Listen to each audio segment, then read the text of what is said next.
নীলঅঞ্জন ঘন পুঞ্জ ছায়ায় সমৃত অম্বর, হে গম্ভীর হে গম্ভীর।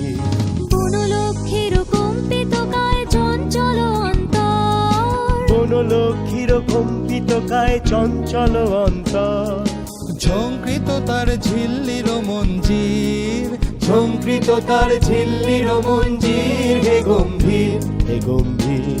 নীলঅঞ্জন ঘন পুঞ্জ ছায়ায় সমৃত অম্বর, হে গম্ভীর হে গম্ভীর।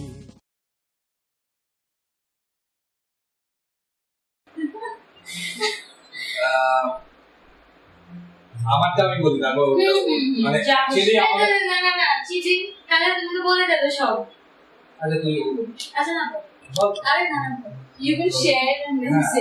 আমাদের অ্যাকচুয়ালি আলাদা হয়েছিল দেবজ্যোতি মিশ্র মিউজিক ডিরেক্টর, ওনার একটা প্রজেক্ট চলছিল টিভি চ্যানেলের জন্য, তো গানের ভুবন করা হবে, মহিলার প্রোডাক্টগুলো ট্রিবিউট ছিল, তো ওয়ার্ল্ড মিউজিক থেকে টেলিকাস্ট করা হয়েছিল।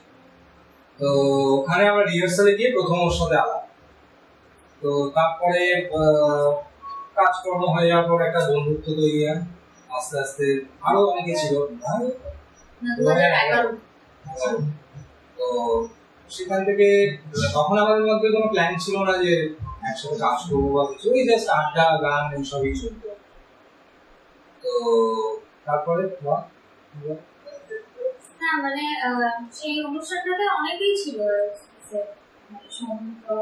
সুকন্যা আরো অনেকে ছিল, কিন্তু উপলার সাথে আমাদের ওখানে উপলার সাথে রাঘব চ্যাটার্জি ছিলেন, অনেক অন্যান্য অনেক কিন্তু মানে এক এক সময় এক এক দিন আসে না যে that day is meant to happen and that those things are meant to happen. তো somehow ওই মানে উপলার সাথে খুব ভালো ক্লিক করে গেছে।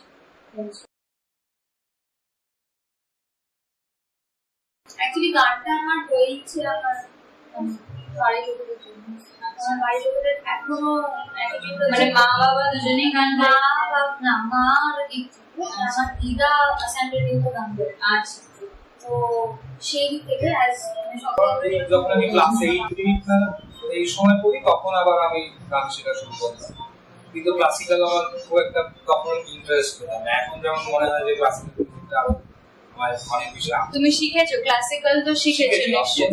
শিখেছি, সেটা কোনো শেখানো, হ্যাঁ ঠিক আছে, একটা শিখেছি বেশ বছর 2-3 মতো শিখেছি। তারপরে আমি অর্পসনের কাছে গান শিখতে ভর্তি হলাম, উনি আমাকে একদম নিজের ছেলে বন্ধুর মতো ভালোবাসি। ওনার কাছে অনেকদিন গান শিখেছি, তারপর আমি যুবকের সঙ্গে গান শিখেছি।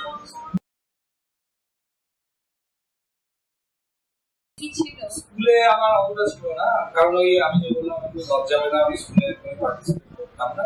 আচ্ছা, প্রত্যেকবার আমাদের কোনো রিটায়ারমেন্ট ফেয়ারওয়েল যখন দেওয়া হতো তাকে, তখন আমি এটা দুপুরে গান প্রত্যেক বছর মানে যে কদিন স্কুলে ছিলাম আর আফটার ক্লাস 8 আমি বলছি। তো সেই স্প্যান অফ টাইমে আমি মোটামুটি 4 জন টিচারকে রিটায়ার করতে চারটে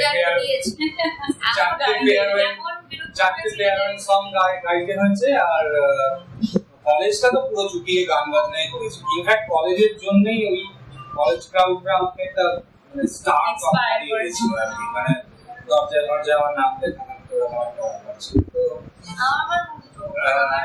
স্কুলে আমাদের বেশি স্কুল ফেস্ট হতো যখন, সেই সময় দাঁড়িয়ে একটা মেয়ে গিটার বাজিয়ে গান গাইছে, বড় ব্যাপার ছিল, বড় ব্যাপার একটা ছিল, যেটা এখন আমার খুব হাসি।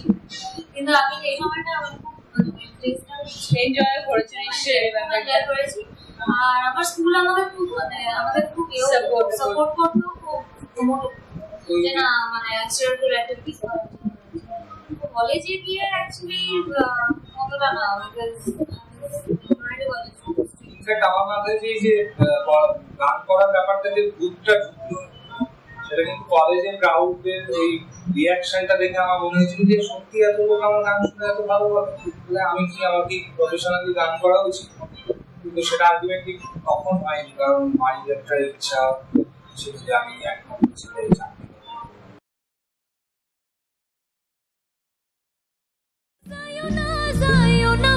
তুই কতম তলা দিয়া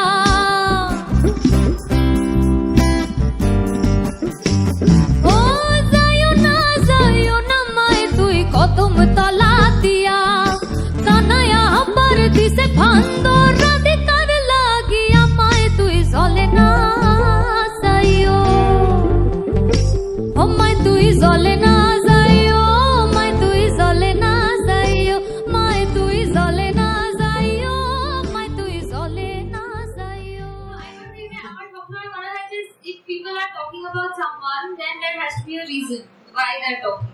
মানে এমনি এমনি হয় না। না ওভার হাইট তো হতেই পারে না, মানে যে a certain few আমি তো বলছি সততা আমি বলছি রশ্মিকা। এগুলো ছাপতে আমি দেবো না। আমরা পাগল নাকি? আমরা এখনো অত একে অপরের নাম নিয়ে বললাম না, প্রশ্নটা হলো- সততা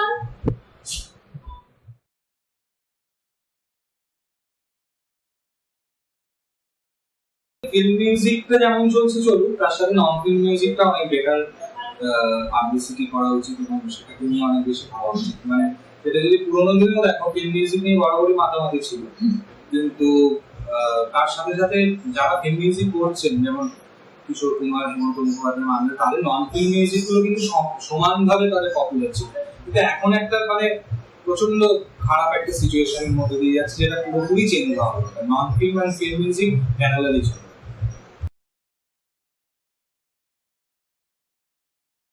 মানে আমরা নিজেরাই এখন ইয়াংস্টার, ওই পর্যায়েই দেখি এখন। আমি নিজেকে কখনো এখনো ভাবি না যে বিরাট কিছু করে ফেলেছি বা কিছু, but youngster in terms of age I'm saying. হ্যাঁ ঠিক আছে, বাট আমরা যেটুকু রাস্তা চলেছি সেটার থেকে যেটুকু আমাদের এক্সপিরিয়েন্স হয়েছে, আমার মনে হচ্ছে যে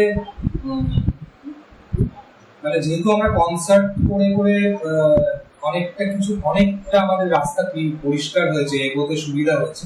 আমি ইয়াংস্টারদের সেটাই বলবো যে হ্যাঁ, খাটনি আছে প্রচুর, কিন্তু আমার মনে হয় যে একটা বেটার কনসার্ট যদি প্রত্যেক বছর একটা খুব কষ্ট করে পায়ের ঘাম মাথায় ফেলে রিহার্সাল দিয়ে একদম প্রপারলি লোকজনের ভালো লাগাতে পারে, তাহলে আমার মনে হয় সেটা অনেক বেটার একটা জায়গা হবে বলে আমার মনে হয়। কারণ এখন অ্যালবাম বিক্রির যা সিন, অ্যালবাম করে বড় হওয়াটা এখন সত্যি খুব কষ্ট, বা প্লেব্যাক করে যারা বড় হচ্ছে তারা হচ্ছে, বাট ইন জেনারেল বলছে কনসার্ট করাটা খুব জরুরি।